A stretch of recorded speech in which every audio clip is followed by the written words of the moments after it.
who we live with, who we spend time with, if we have animals around us, the hygiene practices we have, what kind of products we use, all of that can disrupt our skin microbiome.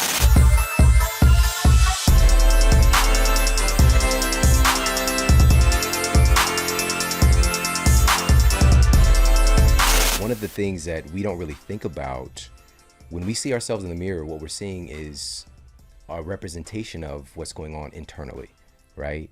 And so our skin is a huge part of that portrait that we're seeing. And in the book, you talk about how our mood, how our hormones, how our health overall, and our skin are deeply intertwined. Can you talk a little bit about that? Because I think, again, we see our skin as something very superficial. Right, I know. I think a lot of times people forget that our skin is our largest organ and it is interconnected with the rest of our bodies. And oftentimes, skin is what gives us early warning signs that something's out of balance in the body.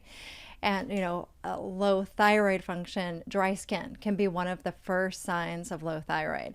And when we're stressed, sometimes our skin just becomes more reactive. There are a lot of things that show up on our skin first, and then it clues us into other imbalances in the body. But unfortunately, I think a lot of people look at skin as just something that is annoying, right? First of all, what can I do to cover it up, suppress it, and not really realizing that your skin is actually giving you clues about your health. Wow, it's like this external feedback mechanism, right? And one of the little kind of fun facts I learned about very early on in my career was that our skin is one of the first things that gets developed when we're developing. It's kind of like the outermost portion of our nervous system. And we don't think about that on a day-to-day basis of how our skin is like sensing the environment and sending data back, but also it's sending out data from what's going on internally. Yes, I think our skin is so fascinating, and we have a whole bunch of microorganisms that live on the skin. We have hormones in our skin. We have stress response in our skin. There's a lot going on the surface of our skin, and it has a lot of big important functions with the body because it's on the outside. It's there to protect us from the outside world. So having that barrier function is so important, but the problem is that it starts to break down for a lot of people. They develop things like leaky skin. Talk more, say more. Well, I think a lot of people talk these days about leaky gut, where the digestive tract lining becomes more permeable than it should. And so food particles can slip through, get into the bloodstream, and create a number of issues, including autoimmune issues and things. But our skin also has a barrier function, and it can start to break down as well. So then our skin becomes more permeable. And so whatever we put on our skin actually could get absorbed more easily. But what people see, what they notice is like leaky gut, you can't see it. You can't notice it. But with leaky skin, you start to notice things like irritated skin, eczema, acne. And so those are signs that that skin barrier function has broken down, and it's really important to build it back up. Bananas. That is bananas. It's leaky skin. If you think about it, why would that matter? It's like, and you talk about this in the book as well, the things that we put on our skin eats too. It absorbs. And a lot of the things that we're, conventional stuff people are putting on their skin every day, they're putting dozens of toxicants really that are in all of these different creams and lotions and all these things. So you're going to absorb more of these. Some of them are even carcinogens. Yes. Hormone disrupting effects, carcinogens, a lot of toxicity issues in our personal care products. On average, people use 9 personal care products a day, which exposes us to 126 unique ingredients. And that's according to the Environmental Working Group. And the problem is that the FDA doesn't regulate ingredients in personal care products very well. So many of these ingredients, unfortunately, are quite toxic. And in Europe, they've banned over 1,000 ingredients, whereas in the US, they've banned 11 ingredients. So it's really up to us as consumers to do a little research on what we're putting on our skin, especially people who have compromised skin, like the leaky skin issues. Yeah, and if people want a reference point, there's actually a lot of hormone creams like that we literally rub into our skin to change what's happening with our our hormone cascade, right? And we're doing that with just about everything that we're putting on our skin in general. Yeah, So, absolutely. I think a lot of times people forget that that's a route of medication, that we use nicotine patches or hormone creams, or like you mentioned, but yet people will put things on their skin without really thinking about, is this going to get into my body? Is this getting into my bloodstream? Where is it going and what is it doing? And I think a lot of times we want to trust that the FDA, different organizations and companies are looking out for our best interests. But as a doctor and as a skincare manufacturer, I can tell you it's been an interesting ride to start making skincare products and looking at the lack of regulations in the industry and knowing what people can get away with. So, like for example, with manufacturing the Spa Doctor skincare products, my manufacturer will sometimes say to me when I start asking, okay, have we tested for this? And what's the pH of this? And how's this? She'll say to me, other companies don't do all of this, that you go above and beyond. And so, well, why wouldn't every manufacturer want this kind of testing done on their products? And I mean, people don't know that there are things even like in ingredients. You can change your formulas without telling your customers. You can change a certain percentage of the ingredients without changing the list that's on the label. that is nuts. It's so crazy, right? And again, like our skin eats. There's regulation over food, not that well, by the way, either. But again, we have this underlying trust factor that there's this entity out here is looking out for our best interests. But if you look, I'm a big results person. If you look at the results of our society, like we're not in a good state. The things that we're consuming, whether it's the things we're exposed to externally or internally. And that leads to this important question and insight, which is we tend to think that our skin just happens, right? It's just skin. It just happens. But our skin is really made from the food that we eat. So let's talk a little bit about that. Yeah, absolutely. What you eat plays a huge impact on your skin. And it's interesting that with conventional dermatology, a lot of times, most of the time, dermatologists don't talk about this with their patients. But I think there's more and more research coming out with this connection. So we really can't deny the connection anymore. And I could tell you with the books that I've written and all of my patients and things, they definitely see the difference in what they eat and what shows up on their skin. So there are certain foods that really trigger skin issues. The biggest one is sugar. Sugar is one that I see a lot of people have an issue with their skin. A lot of times people think about sugar as it relates to weight, but it also impacts our health in so many ways. And so what happens is when we eat sugar, or really anything that causes the blood sugar to rise, to spike, is that when we get that increase in blood sugar, that triggers an increase in insulin, which is a hormone that helps with our blood sugar regulation. But with an increase in insulin, that triggers excess sebum production and also androgen activity. And these are two of the big things that are known to trigger acne breakouts. So people who are prone to acne may really want to take a good look at how much sugar that they're eating. But also, it also increases glycation issues in the body. So when we eat a lot of sugar, increases our blood sugar.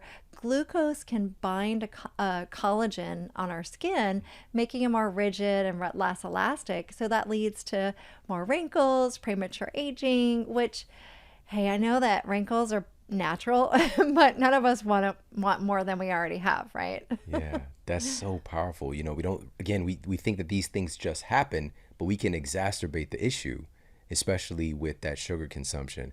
So that's one of the, especially you doing this work and working with patients and being such a impactful voice in this space, the big triggers. So one of them obviously is sugar. What's another one of those big triggers for breakouts and for disruptive skin quality?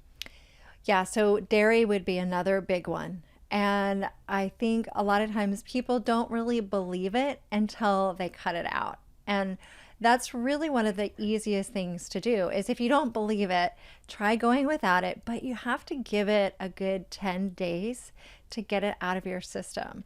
So to really eliminate sugar or dairy and see the effect it has on your skin, it's a 10-day kind of thing to really get it out of your system. But dairy does tend to trigger acne breakouts. It's really more pro-inflammatory. It's a common food intolerance or allergen. And so it is definitely one of the biggest of the trigger foods. And then I also think that people forget that dairy comes from a lactating mammal. In order for a mammal to lactate, she's got to produce hormones, and those hormones spill over into the milk and get into the dairy products. So even if it says no added hormones, organic, all of those great things, just the nature of it being milk is that it's going to have hormones in it. And one of the biggest underlying factors of skin issues is hormonal imbalance. Wow. Again, we have this disconnection in our thinking where, again, it's just milk. Got milk. We don't really think like this is a hormone therapy in a sense. You know, we're getting an infusion of something that is definitely ripe with an abundance of hormones. And again, with our thinking today, we've identified a lot of these different components, but there's still so much that we don't know. So just that piece, because I was going to ask you, what is it about dairy? And that's really the big catalyst behind it. Obviously, it can be the sugar content as well, but you mentioned that it's a big allergen for a lot of people, and also the hormone cascade. Now, this is not anti-dairy. It's going to depend on you and your genetics. It's going to depend on your current state of health and how your body processes these things. But I've seen the same thing, like hands down. I remember I was working at the gym at my university, and there was a kid at the front desk, and he was an Indian kid. He was from India, and he had come there to go to college, and he had just acne. Every inch of his face was covered in acne except his eyes. And, you know, he saw people coming in and seeing me and leaving out, and over months seeing them looking healthier and all the things. And so one day I was coming in, and he was just like, excuse me, like, I got a question for you. And he kind of like pulled me to the side. He's like, do you know anything about like skin health and this kind of thing? And, you know, I asked him a little bit about his diet, because this is, by the way, this is a little coaching tip. Ask questions. Don't just tell you your thing, you know. But I asked him about his diet.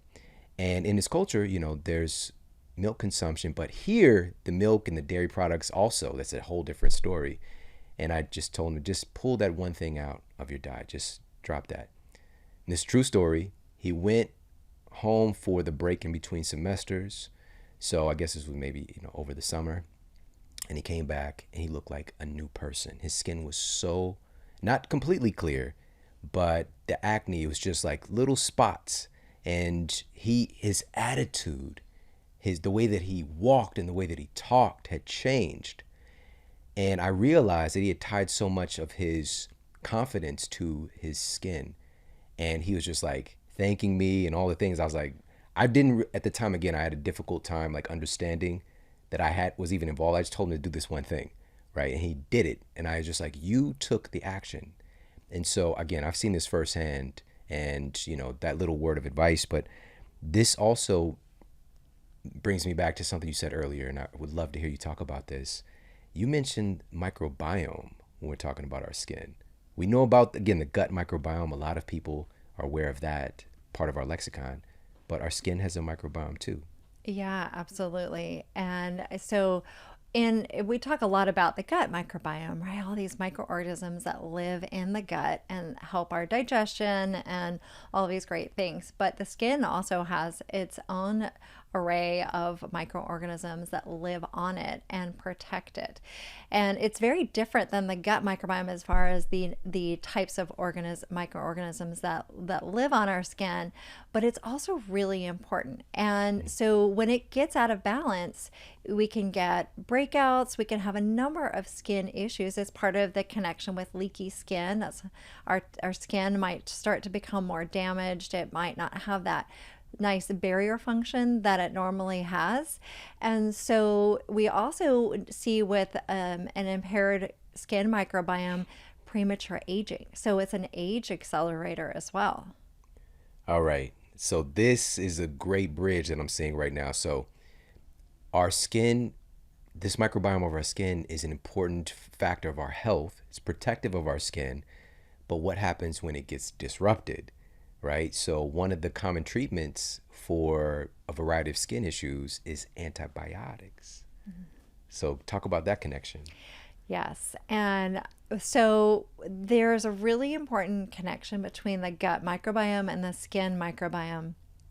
There's a lot of research showing the gut skin connection, the gut brain skin connection.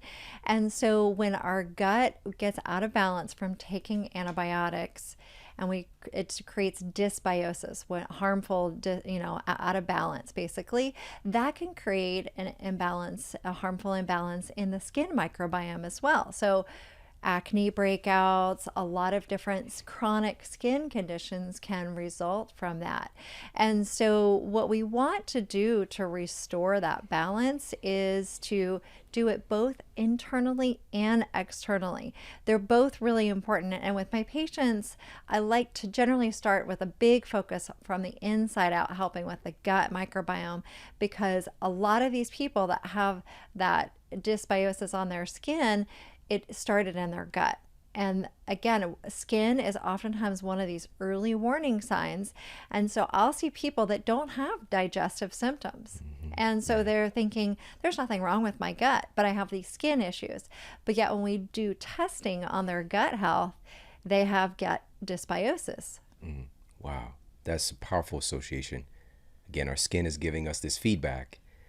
So also, topically, so now looking at the other part of the microbiome, the skin microbiome being damaged, a lot of things we're putting on our skin is probably going to be disruptive as well. Yeah, so we're using a lot of hand sanitizers, a lot of antimicrobial soaps, cleaning products for our homes.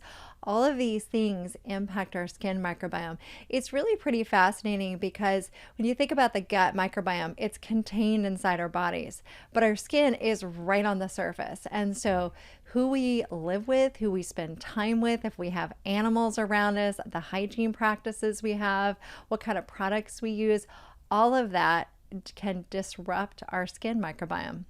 Bananas. This reminded me of a soap that I used to use because of the commercial. It was like Lever 3000 or whatever it was. It was like antibacterial, antimicrobial, all these things. And it's the opposite really of what we want. It's damaging my skin and potentially, again, creating this leaky skin. And you just mentioned we are at an all-time high of hand sanitizers. And again, there's a place for safety, good hygiene, all the things. But what's really happening is we're damaging that barrier, that protective barrier. And we're literally creating this term that you shared with us today, leaky skin. We're going to end up doing the opposite thing, which we're trying to protect ourselves. We're really damaging this natural barrier that we have. Yeah, a lot of more people are noticing eczema, getting eczema on their hands from all the hand sanitizer use or overwashing of their hands. And I know it's a tricky thing because we don't want to be germophobic, because there are microorganisms that actually are good for us and do protect us, but there are ones that are harmful. And so we definitely want to find this balance. So when you look at your hands, if you just use regular soap, washing your hands is actually better than using hand sanitizer when you can. And just, if you have to use hand sanitizer, just try and minimize it when you have to. But when you can, just wash your hands. Yeah, we use that hand sanitizer, to the degree our hands feel numb, like just you feel all the coldness of the air, it's definitely overused. And it's so crazy because we can just be walking around, walking in a mall, walking through a store, and there's like hand sanitizer pumps everywhere. And without fail, because it's in my awareness, I spot them and then I see people using them. They just walk, they're not even thinking about it.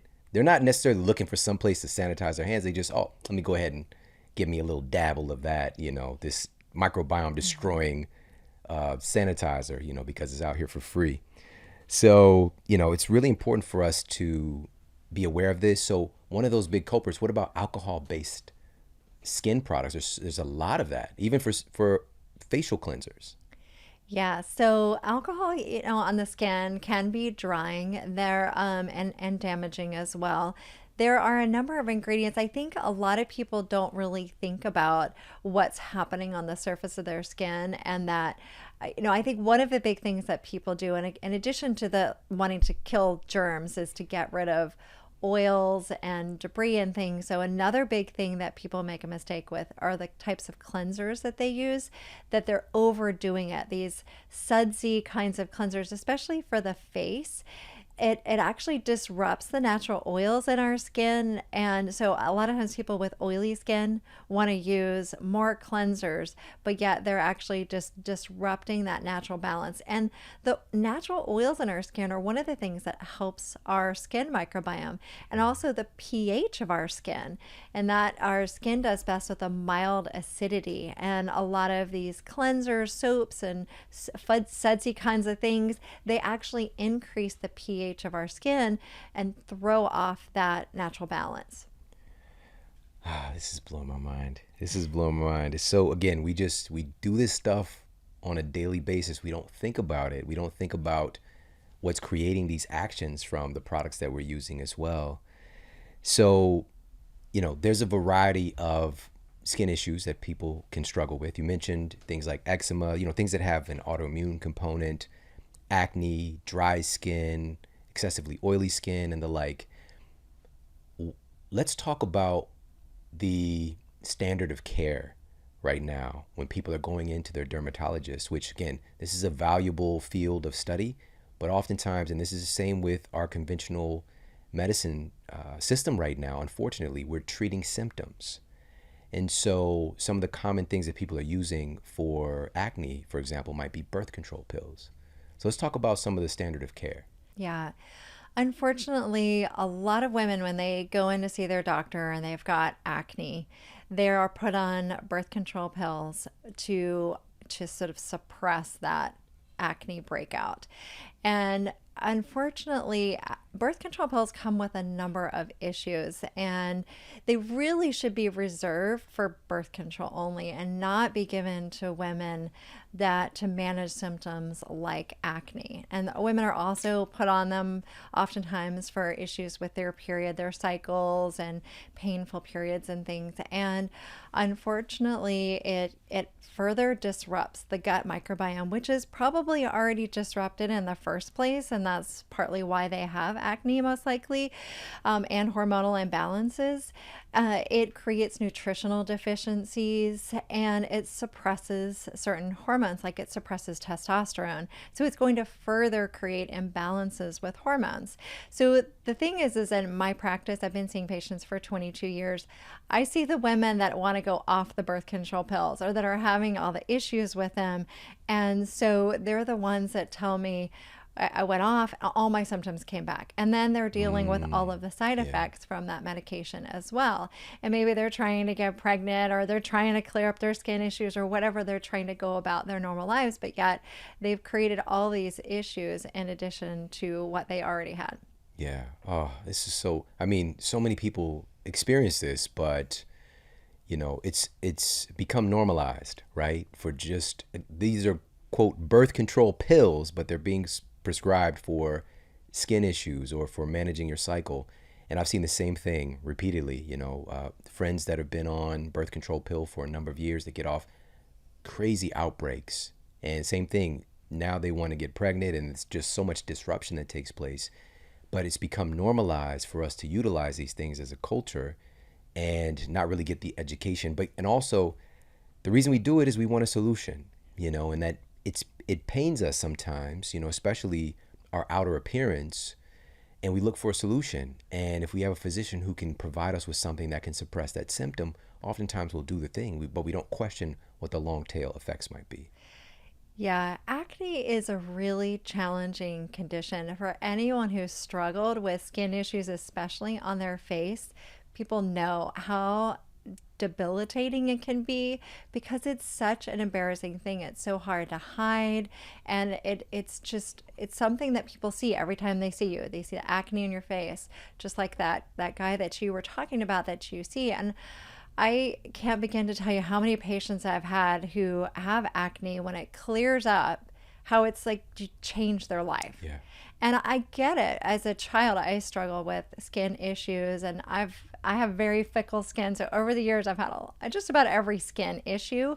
And but as a child, I had eczema, and I had little bumps on my face, and I was so embarrassed by my skin. I didn't feel like a normal kid, and so I really get the impact it can have psychologically, and how when you're suffering with it, when you're struggling with it, you're willing to do anything to get rid of it.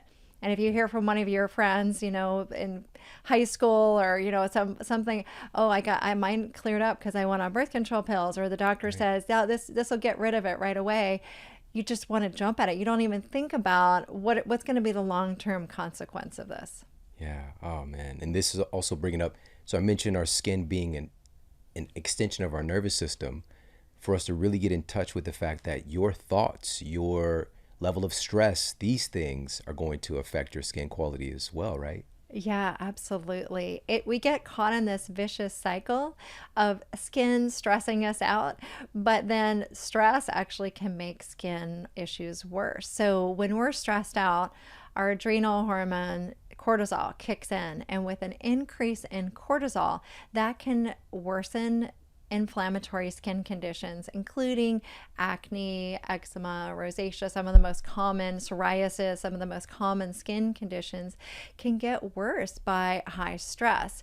So it's really important as part of the plan, when you're looking at more of a holistic approach to skin, to include mindset, stress management practices as part of treatment. Wow. Yeah. I think a person or 20,000 can identify like stressful conditions bringing about issues with their skin, right? But then there's like some overarching, like even expressions of viral things like herpes virus or like shingles from stress, right? Manifesting through the skin. So again, we might tie it to that cognitively, but even if we're talking about breakouts and the like, our mood is going to affect our outer appearance. And I got to ask you about this because you mentioned when you were younger, and I was shocked when I read your book and you shared this story. You didn't think you were beautiful. And like I'm sitting across from you now, just like, what the? So can you talk a little bit about that? Because obviously it's a big catalyst for the work that you do today. Yeah, absolutely. Yeah, I grew up in a family full of really what society calls beautiful people. And I thought I would look in the mirror at myself and think, I'm an imposter. What am I doing in this family? How did I get here? And I think part of it was, my skin struggle. So that was part of it. And then also I was looking through a lens that was just sort of warped. I was looking in mirrors for my beauty, it really comes from within. It's you have to have a balanced state of health, and that includes hormonal balance and addressing gut issues and all of these things, but also realizing that you got to deal with the things inside, and some of it's physical, some of it's emotional, some of maybe even spiritual. So I had to do a lot of work around that, but I'm really grateful for it though, because it's allowed me to help a lot of other people. Yeah, yeah. So I'm sure that you see that as a consistent thing, especially in our society today, where we're looking at this external validation, right? And also an external assertion of what beauty is supposed to be. And the crazy thing is that that can actually change. It's just a socially accepted thing on what beauty looks like at a certain time. Like that changes. It's so crazy. And if we don't fit that mold, we automatically start to negate ourselves. Absolutely. And again, it's another one of these vicious cycles that we get in, is that we start to kind of, really tear ourselves apart and think, oh, I'm not pretty enough. I'm not worthy enough. I'm not, all these things enough. And then that triggers us, hormonal imbalances and stress response and all of these things. But I think it's really important to realize, first of all, I think we forget that we really are worth taking care of ourselves. And if we can't take care of ourselves and have really great self-care practices and health care and all of that, unless we realize that we're worth it. And so many people struggle with emotional issues. It's one of the reasons why, after 12 years of seeing patients, I went back and got a master's degree in spiritual psychology, because I wanted to be able to give my patients more tools to help them with some of these emotional things, because I realized I was telling them all the things to do to help them get their health back on track. But if they are not addressing some of the emotional stuff and they don't feel that they're worth it, they're not going to make those decisions. Yeah. Wow. Yeah. So this is literally from the inside out, that's just like with our skin, which is, it's more of a physical manifestation, but our skin health and what we see in the mirror starts from the inside out in every sense of the word.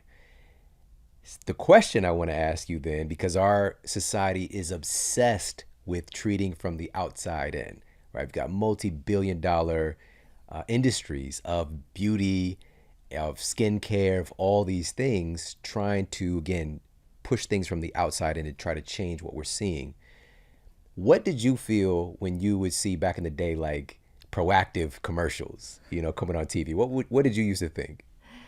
Well, I think that we're always looking for a quick fix and a solution. And sometimes we don't want to take some of the time that it takes to do the work.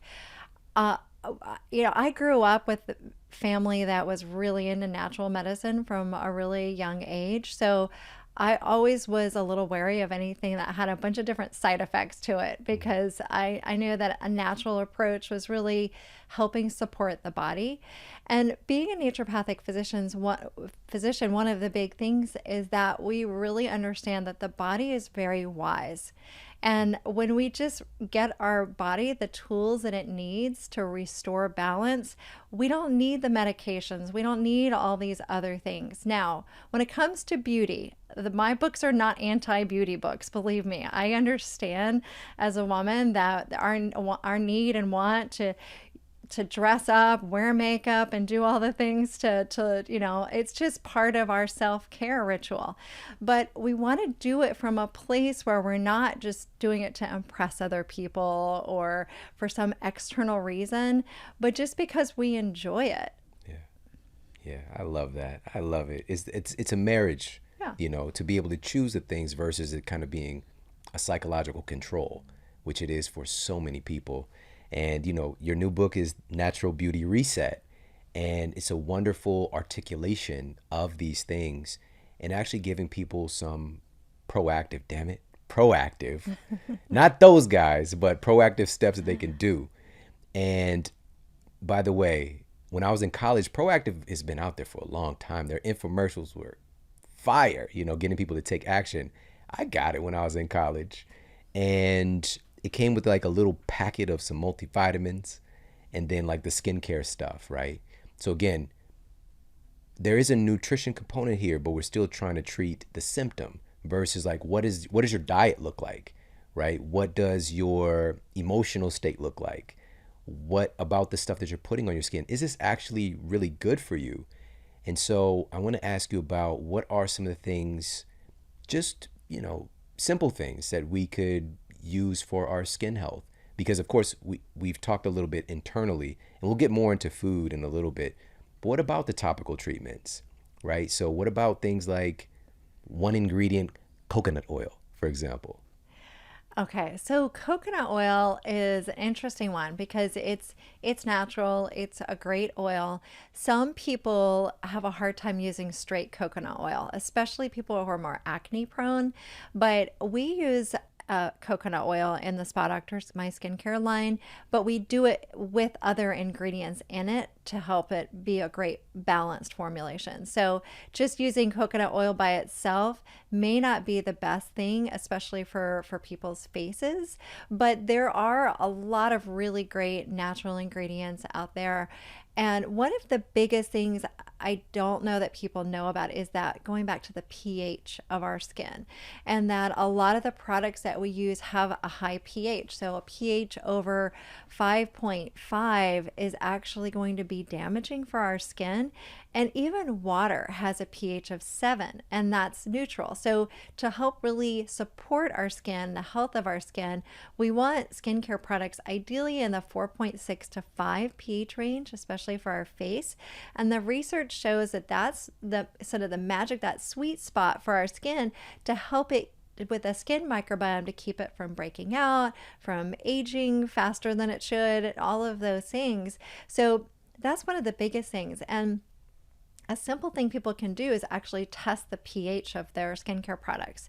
You could just get pH strips and check and see what it is. And if it's over 5.5, or even if it's too acidic, it could be damaging. So we just, that's one of the big things. And then another big thing about skincare products is I know a lot of companies are now making natural or hypoallergenic skincare products, or they put contains CoQ10 or contains green tea on the label. I think it's really important for people to know that there's a lack of regulations when it comes to what manufacturers can put on the label. The words natural and hypoallergenic have no regulation around them. So anybody can call their product natural. Anyone can call their product hypoallergenic. So that's not enough. You have to turn it over, look at the ingredients and see, does it contain synthetic fragrance? Because fragrance is loaded with hormone disrupting chemicals. These these endocrine disrupting chemicals, hormone disrupting chemicals have been connected to problems with infertility, with thyroid disease, obesity, early puberty, issues with menopause, breast cancer, prostate cancer, a number. Really, if you think about anything having to do with our hormones, it could potentially disrupt them, because hormone disrupting chemicals, they bind to hormone receptors in the body, and the body thinks that it's getting a hormone. And so it acts differently. And so we really want to reduce our exposure to those. So just because it says natural on the label doesn't mean that it actually is clean and non-toxic. So good. This is so important for people to know. Thank you for sharing that. It's this concept of health washing, right? So manufacturers, again, this is, especially with publicly traded companies, the mandate is increasing the value for their shareholders.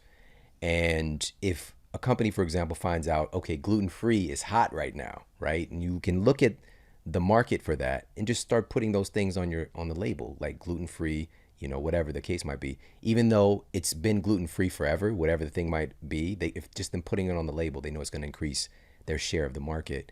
You can put gluten-free on water. Water's gluten-free already, but you putting that on the label is going to psychologically nudge people. Oh, I heard gluten-free is good for you, so let me get that. So the same thing with these beauty products, which, made with green tea or, antioxidants, right? So they know these catchwords that the public is becoming aware of, and using that, health washing the usually terrible list of ingredients that are in the product and psychologically manipulating people to buying their product. It's crazy pants. Yeah, it's really unfortunate. It is what led me to create the Spa Doctor skincare line, because when I was seeing patients, and this is back when I was working out of the Waldorf Astoria in Park City, and I got a lot of questions about skin at that time, which is part of what led me to write my first book. But my patients were saying, okay, Dr. Cates, I know you told me to choose natural product so that I don't have all these hormone disrupting chemicals in the skincare products, but I can't find any that work. I can't find any that I like, or can I really trust the word natural? And so that's when I started to say, okay, well, let me find some that I can recommend. And I start looking at all these ingredients and asking a lot of questions of manufacturers, testing the pH of products, and I'm thinking, I can't find any that meet my criteria. So that's when I actually found a formulator and decided to create my own, because I knew, maybe I'm a little bit of a control freak like this, but I knew that I could provide a truly clean, natural, and effective skincare product for my patients if I created my own. Yeah. So awesome. Like I'll do it. I got this. I love it so much. I know that there are certain terms in our society, like exfoliation, for example, when it comes to our skin, that can mean a wide range of things. And one of the things in your book, you have skin. I love this so much because you're even looking at our bodies are cyclical. Like there's things change based on the time of day, the time of year, the season of our lives overall. And what if we can provide ourselves with tools so we can adapt and pivot gracefully versus like we're trying to do the same thing at this time. It's something that worked in the fall, but it's not as effective in the spring, right? And you've got like a fall skincare tips and practices. And you mentioned exfoliation here. And so I want to ask you about that. So exfoliation is a thing, it's a good thing. Yeah. Yeah, it is. And yeah, so our skin's needs change with the seasons. And even in places where people don't really have as much of distinct seasons, like here in California, you don't really have as many of the four seasons as we do in Utah where I live. But the distance from the sun is changing and the length of the day changes. It's longer, sunnier days in the summer, shorter days in the wintertime. And so our skin changes with that. And our needs for that skin cell turnover for exfoliation also changes. So we want to change up our skincare routine with the different seasons. That's what I talk about in Natural Beauty Reset. And exfoliation is an interesting thing because I feel like when it comes to skincare, two of the biggest mistakes people make in their routine, not even like talking about the ingredients and, and all the toxins, but cleansing and exfoliating. Those are two of the biggest mistakes people make. The cleansing we kind of talked about already. They over cleanse and they strip the skin of the natural oils. But similar kind of thing with exfoliation. A lot of women are thinking, oh, I need to exfoliate every day with these big brushes and harsh exfoliants. They just like the more I scrub, the better, and my skin's going to turn all red, and that's good. But you have to remember our skin microbiome can be kind of delicate, and these oils in our skin, the pH, all of that. So we don't want to overdo it. Exfoliation is important, but we want to be gentle with our skin. So that's why just, using some gentle exfoliation is really all you need. Okay. So is there anything, like you mentioned certain sponges, for example, like is there something for us to be aware of, like what we're using to exfoliate with? Yeah, so what I love to use is called a konjac sponge, and it's spelled with a K, Konjac. We sell them at the Spa Doctor store, and they're actually a natural substance. They're biodegradable, and when you get them wet, they're really soft, but they still have some exfoliating properties to them. So they're still gentle, but they do the job. Got it. And you also have in here an herbal steam. Can you talk about that and what that would consist of? Yeah, absolutely. This is something that I just, I think there's a lot of DIY stuff. People can do things at home, and a lot of women really love doing these. Families love doing these. And so the steam is you can either, if you have the time of year is when it's more, you have like fresh flowers and herbs, you can do it with those. Or if it's in a time of year when you're looking at more in like fall and winter, you could use dried and put them in water and do a steam. And you can, use these to really help with your skin. And it's just also just a really nice self-care practice. And so I think a lot of times we want to mix up what we're doing and not do the same thing all year round, like you were talking about. What I feel like the biggest needle mover is when it comes to skin is all four of these areas: food, movement, mindset, and skincare. And so that's what I always want to have people go back to, is what can you do in each of these areas? And the thing though is what led me to write the second book, Natural Beauty Reset, is that I realized with my patients, I was telling them to change it with the seasons, but I didn't tell people that in the first book. And because I wanted to go back and explain how you do that, how you take all four of those areas and make changes for each of the seasons. Wonderful. So how would we do a steam, for example, like somebody who is oblivious to how that would actually work? I've done like a steam where, for to help if somebody has a cold, for example, like a kind of like a impromptu homemade sauna or sweat lodge, right? So you get a hot pot of water, put in the middle of the floor, then have the person sit there, blanket over them. Yeah. And you can, I mean, you can do that, and it's really great for clearing the sinuses too, but it's also good for the skin. And so you can put fresh flower petals in there, like calendula or rose petals. You can do some essential oil drops, and that can also, just as you're doing that, it steams your skin. It helps kind of soften the skin, make it more supple and hydrated. So it's just a nice self-care practice. You have a lot of great like DIY, do it yourself tips in here too, cleansers, steams, and masks. So what about masks? Let's talk about that. What are some of the kind of DIY stuff that we can do if we want to do a mask for our face? Yeah, and we can use a lot of things actually that we find in our kitchen. There are simple, natural ingredients that, hey, if you can eat it, you can put it on your skin and not have to worry so much about the toxicity, right? So things like honey or turmeric, or even, yogurt, maybe you don't want to eat, but you could put it on your skin. Even sugar is actually something that can be good in DIY skincare, but not so much internally for the skin. What about aloe? Aloe is one of the things over the years. Randomly I'll do like an aloe mask. I usually get the aloe for like this certain drink that I make, but then I'll just like use what's on my hands and I'll just put it on my face and just let it sit there for a while. Aloe is one of my favorite ingredients in skincare products and DIY skincare. We use it in the Spa Doctor skincare products, but the best thing is to have an aloe plant, like you're saying. Just take the aloe plant leaf, get that inside, that gel, and use it on the skin. And a lot of people think of it for burns and scrapes, which is really great for, but it's also just extremely hydrating for the skin. So you don't have to have a burn to put it on. So just a little fun fact, and people have to scroll so far back on my Instagram page because this was back.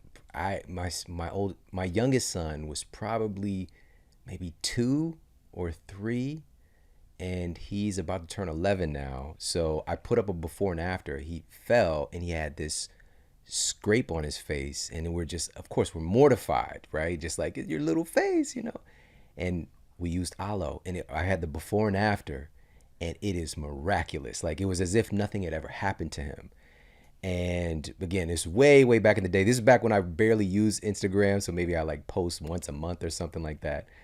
But if people want to check that out, maybe I'll try and wrestle it down and put it in the show notes for people to see. But it's a really special food. It's been used for thousands of years, storied and scriptural references, all the things. So probably one of the most remarkable things about your book is you really dive in and talk about hormones. And it's such an important part of the equation is being educated about what's happening in our bodies, which we're so, again, externally focused. And so you talk about some of the most foundational hormones that we hear about, but we don't really understand, and how they impact our expression of beauty and also our feeling tone of beauty. So let's talk about a couple of them. You mentioned earlier, you mentioned testosterone, right? We tend to think this is a male versus female scenario, but testosterone is important for everybody. Yeah, testosterone is important for men and women, for everyone.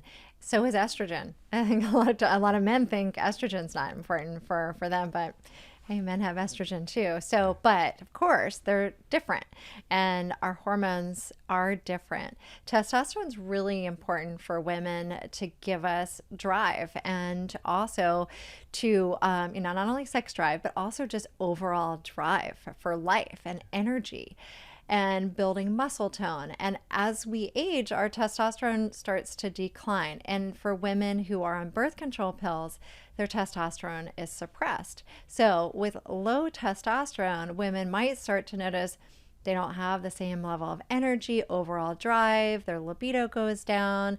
They might notice their muscle tone is lacking. And what's interesting is we forget sometimes there's actually muscles under the skin on our face. So if we lose muscle, we could be creating more sagging skin too. So it's, people notice it with their skin as well. So testosterone is important. We also don't want too much testosterone either, the other side of that. So what would happen with that is that women might start to develop acne. They might start to develop, like they might notice like these kind of rogue dark hairs showing up on their face or different places that they didn't expect it. So it's hormones are interesting. We want them working for us, not against us. We want them in the right balance. And I remember one time recently someone asked me, but what does hormone balance really even mean? And it's a really good question, because it's not like there's that, like this point that you've arrived at hormonal balance and you're there. Our hormones change throughout the day, for women throughout the month, throughout our lives, throughout the seasons. And so it's this constant thing that we just need to be in flux with, but being aware of how they impact our health is really important. And I think most people don't realize how much hormones play a role in our health. And testosterone is certainly one, and a lot of people think of sex hormones like testosterone, but there's thyroid hormone, adrenal hormones, there's insulin, which helps with our blood sugar. We have leptin, ghrelin that help with our appetite. We have melatonin that helps with our sleep. We have so many hormones. Yes. And one you mentioned earlier too, you mentioned cortisol as well. And like that's, as you mentioned, it's a daily rhythm. For example, our cortisol is that balance. It doesn't mean that it's just in this one spot, right? It's just pegged in this certain place. Cortisol ebb and flows as the day goes. If our hormones are quote in balance, it's going to go up in the morning and gradually go down as the day goes on to help to facilitate sleep. Because if there's an anti-sleep hormone, it's probably cortisol, but it's not that cortisol is bad. It's just when it's produced at the wrong times and the wrong amounts.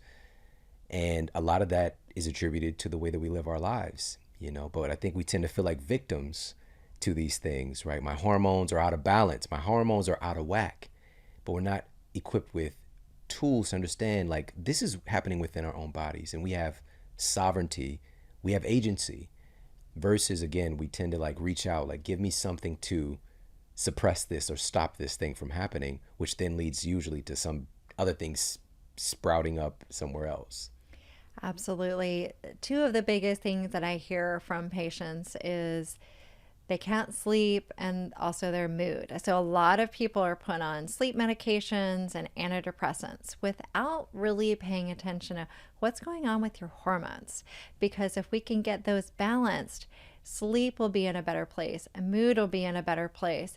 And we're not deficient in antidepressants and sleep medications. We're deficient in something else. Something else is out of balance. And so when we really look to that, figure out what that is and get that in balance, a lot of people can go off these medications or avoid them entirely because they do come with side effects. And so, like, for example, you're talking about cortisol. And what we want to see with cortisol is we want to see it higher in the morning, so it gives us energy to get up and get going. We don't have to rely upon coffee. We can drink coffee because we love it, the way it tastes, and because we get a boost in antioxidants if we choose to. But we also want to see cortisol go down at night so that we can fall asleep. But a lot of people are doing activities, or their adrenals aren't functioning optimally, so they're not getting that natural shift in their cortisol. So then they're still amped up at night, racing thoughts. They can't fall asleep at night. So then they turn to sleep medications, but yet they're not addressing what's happening with their adrenals. Right. And that sleep medication is going to have a tendency to make you very, very groggy in the morning, not necessarily even improving the quality of your sleep, but it's kind of this pseudo sleep that takes place. And then what do you do to try to supplant that? You need the coffee. I need the stimulant. And then you just get into that vicious circle. So powerful. One of the obvious, well, maybe not so obvious things that we're doing today that's creeping cortisol up in the evening is just being on our screens, being on our devices. Researchers at Harvard found that being on a device in the evening suppresses melatonin, of course, because melatonin is one of those things it's required. One of the prerequisites is darkness, but also it increases cortisol, these stress hormones, because if we're just looking at that cyclical nature, we've evolved forever, thousands upon thousands of years, having a very specific light and dark cycle. Now we can basically create a pseudo daytime at night with our devices, and our bodies are not really wired up to be able to associate with these things. It's just reacting to the stimulus that we're providing, which it's like, here's all this light at night, you're welcome, like figure it out, right? So it's so powerful. And you talk about these things as well, like even managing our minds, having some practices for us to decompress. So how important is that today? It is really important. And I think a lot of times we just, we keep going, trying to do all the things and being on social media, being on our phones, and we don't take a moment to sort of unplug and give our bodies a break. And I think this one of the most powerful things is to figure out a bedtime ritual, a sleep ritual. And I know that might sound kind of cliche or something, maybe not something that you want to do, but it is so powerful that when I finally convince people to do that, when I have my patients do it, why didn't I do this all along? Because there are certain signals that our body needs that it's time for sleep. And like you said, sleep medications are not allowing people to get that deep sleep. And they come with a number of side effects. They can be highly addictive. Right. And so we definitely want to try and get off those sleep medications. And so setting a bedtime ritual means turning out the lights, allowing that melatonin to rise. So dimming things down, turning off the electronics well before bed, and doing soothing things also that will help with reducing cortisol.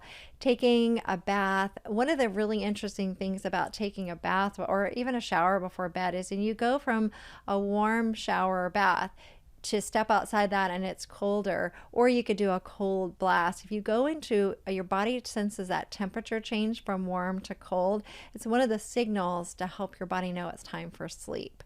So it can help you shift into bedtime. Listening to soothing music, reading a book, an actual physical book instead of on an e-reader, and things like that just help you unwind for the day. So good.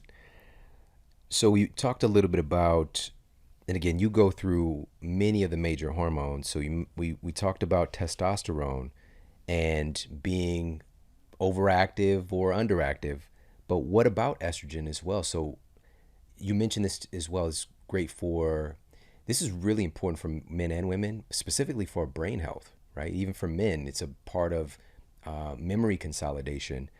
But can a woman be in a state where she has too much estrogen? Yes, absolutely. There's something called estrogen dominance. And it's not so much that with an estrogen dominant state, it's more of this balance that we have with other hormones like Right. progesterone. So for a lot of women, they'll start to have lower progesterone even in their 30s as we get towards perimenopause. And so this drop in progesterone in relationship to estrogen is what's called estrogen dominance. So a lot of women will develop heavy periods, maybe just changes with their cycles, cramping, PMS, and maybe even have challenges if they're trying to get pregnant or a lot of different issues. Fibroid tumors? Yeah, they can have fibroids, a lot of different issues that kind of rise from that. And so it's not that we want to suppress estrogen because estrogen is actually good for us, but it's more of this balance of estrogen with progesterone and also making sure that we're metabolizing our hormones. So one of the things that helps us with balance is making sure that our bodies are properly breaking down the hormones because there are these feedback mechanisms with our hormones in our bodies. So if our body sense that it feels like it's too much, then it creates other imbalances. But if it's properly breaking down, then it gives the signals, okay, we can keep making it, we can keep doing these things. Now, the thing is that there are certain genetic predispositions that some women have that don't metabolize estrogen or testosterone or different hormones as well. And so for some women, they need some extra support with hormone metabolism. So for estrogen metabolism, one of the most powerful things is actually from the cruciferous vegetable family. It's a component called DIM, and DIM is in broccoli, cauliflower, kale, that whole family of vegetables, and actually helps with estrogen metabolism, breaking down estrogen properly so we don't end up with that estrogen dominance. Wow, awesome. Well, this leads right into something else I want to ask you about, which is, we already discussed how our skin is really the outermost portion of what's happening internally. It's giving us this great feedback. Our skin is made from the food that we eat. What are some of your favorite beauty supportive foods? Yeah, absolutely. So we talked about some of the foods that aren't particularly great for skin. And I do want to first mention with when it comes to food, I don't think there's anything such a thing as a bad food or a good food. It's just there are certain foods that tend to be triggers for certain skin issues, and there are other foods that are more just supportive for our bodies and for our skin. So no food shaming here, but there are certain powerhouse foods. When we think about skin, one of the most important nutrients or things that we want to get is antioxidants. Antioxidants help protect against free radical damage that is associated with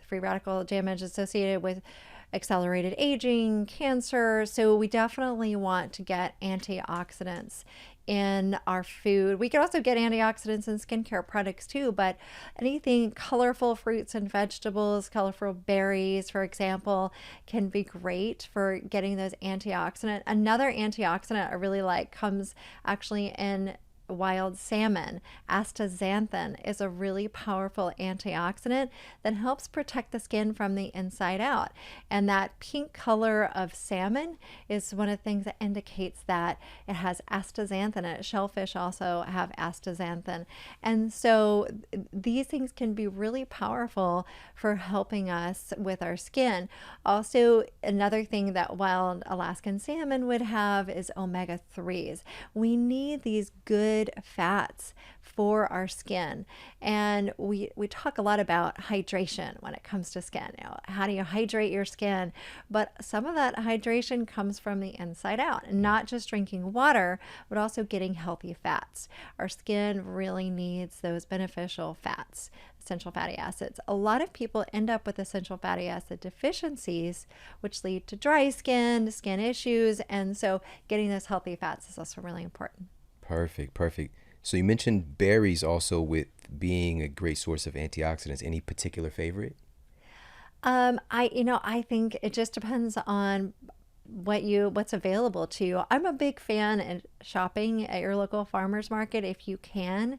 So whatever happens to be in season looks the freshest and most vibrant. But what's interesting about berries is they actually keep a lot of their nutritional value even after they're frozen. So even if it's not in season, you can still get some of the benefits of berries. So I can't say I have a favorite. I mean, my personal favorite is I grew up in Virginia, and we would pick like berries look like they're called wine berries, but they actually look like raspberries. So raspberries are probably my favorite. There we go. All right. We want to know what Dr. Cates loves. All right. What about from the perspective of the oils that we're consuming? Are there some that are particularly supportive of beauty? Yeah, so omega-3 fatty acids, like from wild Alaskan salmon, as I mentioned, but also getting avocado oil, olive oil, those also can be really beneficial oils. Olive oil, got it, and avocado oil. So olive oil, again, that goes back thousands of years. I remember reading some stories about Cleopatra. That's really one of the first times that I was researching aloe a long time ago. It was one of the things from ancient Egypt, and also olive oil is one of those things that have been utilized for. And also, the thing I love about certain foods that have such a storied history is that so many different cultures, even though they weren't in communication so far as we know back then, we're using some of the same things. You know, olive oil being one of those at different parts of the world, even though, you know, they might be separated by massive bodies of water. So I love that. All right, so we've got antioxidants coming from berries. We've got wild salmon with astaxanthin, omega 3s. We've got healthy oils coming from olive oil and avocado oil. Is there anything else, any other of your favorite beauty supportive foods? Anything that's collagen rich or things that support our collagen are also going to be beneficial. So, bone broth, gelatin, those are rich in collagen. And also, anything that is rich in vitamin C is going to help support our collagen production naturally. Perfect. This is great. So obviously, food is a huge component. It's what's making our skin. But in the book as well, you have some other beauty supportive practices that you teach people about. Can we just talk about a couple of them Yeah. besides food? Oh, besides food. Well, as I talked about in all of the seasons, there's food, movement, mindset, skincare. So we really want to incorporate all four of those and change them up for the seasons. But I think, we talked about some of those as far as skincare practices, making sure that you're using the right kind of cleanser, choosing clean products, and using gentle exfoliation. Using sun protection, but the right kind of sun protection is another one, especially in the sunnier months when we're spending more time outdoors, is that like healthier sunscreens. Unfortunately, a lot of the sunscreens out there contain toxic chemicals, including hormone disrupting chemicals that I've been talking about, like oxybenzone. Oxybenzone is used in a lot of chemical sunscreens. It's a common ingredient, yet it has this hormone disrupting effect. But there are healthier alternatives. We can use things that are mineral sunscreens, like zinc oxide is a much better alternative. And so it's going to create more of that barrier. Instead of a chemical reaction on our skin, it creates more of that barrier protection. And then using hats and sun cover ups are also important. Yeah. Again, just thinking about what did our ancestors do? They definitely didn't have this wide variety of sunscreens, and it's this big ball of energy in the sky that's helped it. We wouldn't have life without it. You know, it's just having this better association. And also, one of the things that you're really bringing forward in your work is that even our antioxidant protection for our skin is coming from the inside out too, because our skin's association with sunlight is going to depend on what we've been eating. Yes, absolutely. And also another important thing that comes from the sun is when our the sun hits our skin, we make vitamin D. And vitamin D is a pro hormone. We always think of it as a vitamin, but it's also an important pro hormone to help with our other hormones. And so if we're low in vitamin D, it could create hormonal imbalances and other issues. Vitamin D is so important for our immune system, for our skin, for preventing a lot of different chronic diseases. And so we do want to find this balance even with sunscreen, because when we put sunscreen on, we're not getting that opportunity for our bodies to make vitamin D. So we do want to find a balance with it and not always be slathered over. Yeah, I love it. That could be the quotable. Don't always be slathered over. All right. Listen, your book is fantastic and it's so practical and it's beautiful. It's a beautiful book as well. And I just appreciate you for coming by. You've got some incredible pre-order bonuses. Can you talk a little bit about that? Yeah, absolutely. So what I wanted to do is I wanted to get together a bunch of bonuses to help people complement this book, to really make it easy to use and start implementing right away. So we've got a couple of workbooks for summer and fall season. I'm also going to lead people through a 7-day live masterclass. And so they get some tips on how to do the 7-day reset for the fall. And then we also have $50 credit people can use towards the Spa Doctor products if they want to. So a lot of really great bonuses to help people implement what's in here, because it's I think a lot of times we need community, we need some support, we need a little guidance, and so that's what I wanted to create here. Hey, if you like this video, make sure to check out this video right here. And you see that your blood sugar goes up 80 points, which would be a really high rise. You can say immediately in one time of just checking this food with your continuous glucose monitor, this food is likely causing a big insulin surge in me. And we know that one of the many functions of insulin is that it blocks fat burning in the body.